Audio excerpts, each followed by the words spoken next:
السلام علیکم اسٹوڈینٹس، آج ہمارا موضوع ہے آسمائی شرط ہے۔ اب ہم نے کل یہاں تک رکھا تھا، آج اس سے آگے پڑھیں گے۔ اور پولیس بھی قاتل کو تلاش کرنے میں سرگرم تھی، یعنی پولیس جو ہے قاتل کو تلاش کرنے میں کیا تھا، سرگرم تھی۔ ادھر سرکاری مخبر کو جب اس بات کا علم ہوا تو اسے یقین ہو چلا کہ ہو نہ ہو یہ کام اس کے دوست نے کیا ہے۔ یعنی سرکاری مخبر کو کیا ہوا، اس بات کا پتہ چلا، علم ہوا، مطلب اس بات کا پتہ چلا تو اس سے یقین ہوا کہ ہو نہ ہو، مطلب یہ کام جو ہے اس کے دوست نے کیا ہے۔ دوستی کا رشتہ کیا ہوتا ہے، یہ بات اس نے کبھی سوچی نہ تھی۔ یعنی اس نے مطلب دوستی کا رشتہ کیسا ہوتا ہے، کیا ہوتا ہے، اس نے اس بات کو کبھی سوچی نہ تھی۔ چنانچہ اس نے اپنے فرائض منصبی کو انعام کے لالچ میں پولیس کو خبر دی اور پولیس کے عملے کو لے کر اپنے دوست کے گھر کی طرف روانہ ہوا۔ یعنی اس نے کیا کیا، دوست کے رشتے کو اس نے کبھی نہیں سمجھا اور اپنے فرائض منصبی یعنی اپنے منصب کے اپنے ڈیوٹی دے کر ڈیوٹی کے فرائض کو یعنی اپنے ڈیوٹی کے فرض اور انعام کے لالچ میں آ کر پولیس کو کیا کر دی، خبر کر دی اور پولیس کے عملے کو لے کر کہاں، اپنے دوست کے گھر کی طرف چلی۔ راستے میں اس نے اپنے دوست کو گھر کی طرف جاتے ہوئے دیکھا تو اس نے پولیس کے عملے کو قاتل کی نشاندہی کراتے ہوئے یہ درخواست کی کہ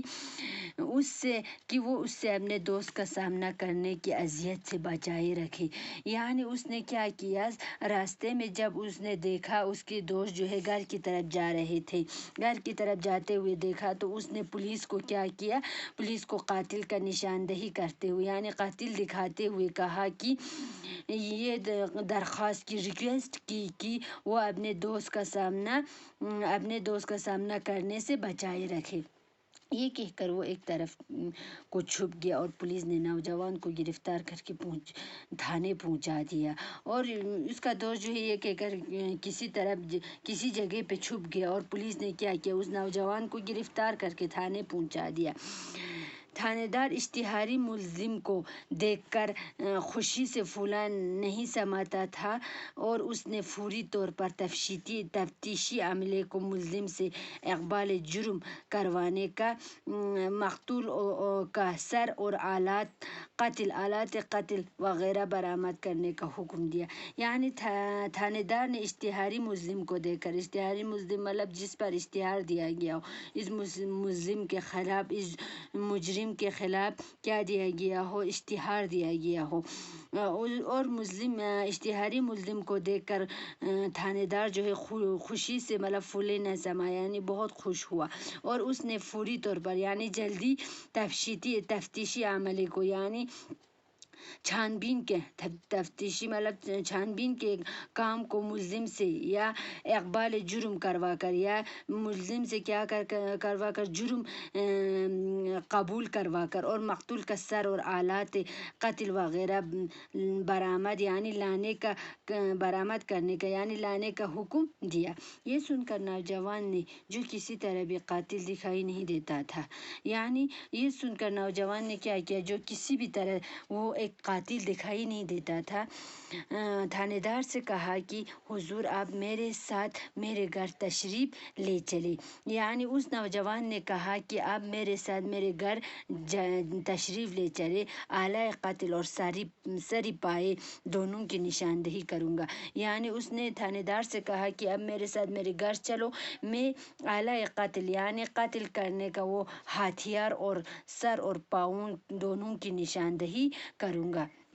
تھانے دار نوجوان کے منہ پر ایک زوردار تھپڑ رسی کرتے ہوئے گھر جا مذاق کرتے ہو، یعنی تھانے دار نے کیا کیا، نوجوان کے منہ پر ایک زوردار تھپڑ دے کر کہا کہ مذاق کرتے ہو۔ نوجوان نے دل برداشتہ لہجے میں جواب دیا کہ جناب میں مذاق نہیں کر رہا ہوں۔ یعنی نوجوان نے کیا کیا، دل برداشتہ لہجے میں مطلب بہت غمگین لہجے میں، بہت دکھی طریقے میں جواب دیا کہ جناب میں مذاق نہیں کر رہا ہوں۔ اب مجھے میرے گھر تو لے چلی۔ تھانے دار نوجوان کو ساتھ لے کر اس کے گھر پہنچا تو نوجوان کی نشاندہی پر گڑھے میں سے وہ تھیلا برآمد کیا گیا جس میں 100 روپے رکھے ہوئے تھے،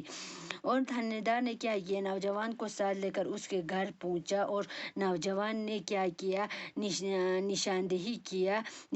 کرتے ہوئے گڑھے سے وہ تھیلا نکالا، اور تھیلا نکال کر سر اور پاؤں رکھے ہوئے تھے اس تھیلے میں۔ نوجوان نے تھانے دار سے مخاطب ہو کر کہا کہ حضور، مقتول کا سر تو آپ نے ملا خط فرما لیا، آپ آلات قتل باقی ہے۔ اب کیا کہ اس تھانے دار نے اس تھیلے سے سر اور پاؤں کو نکال کر تھانے دار کو دیتے ہوئے کہا کہ اس سے مخاطب ہو کر کہا کہ حضور، مقتول کا سر، یہ لو، یہ مقتول یعنی جس کا قتل ہوا اس کا سر ہے، تو آپ نے ملا خط فرمایا تھا، یعنی آپ نے ڈیمانڈ کیا تھا، یہ لو اب آلات قتل باقیہ، اب جس ہتھیار کے ساتھ قتل کیا گیا وہ ہتھیار باقی ہے، ان میں سے ایک آلہ تو میری بیوی، یعنی ایک ہتھیار، ان میں سے ایک ہتھیار تو میری بیوی ہے جس سے آزمانے کے لیے میں نے یہ ڈھونگ رچایا،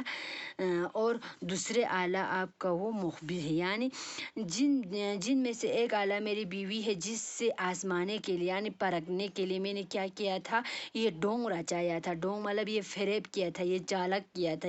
کیا تھا، اور دوسرا آلہ آپ کا وہ مخبر ہے، دوسرا آلہ جو ہے وہ ہے آپ کا وہ مخبر جاسوس ہے جس سے آزمائے بغیر میں نے دوست بنایا تھا، یعنی جس کو پرکھائے بغیر، جس کو آزمائے بغیر میں نے کیا کیا تھا، اپنا دوست بنایا تھا۔ اب تھانے دار سمجھ گیا، یعنی اب تھانے دار جو ہے پورا سمجھ گیا کہ یہ سارا قصہ محض آزمائش کا تھا، یعنی یہ جو سارا کہانی جو ہے کیا تھا، آزمانے کے لیے تھا، پرکھنے کے لیے تھا۔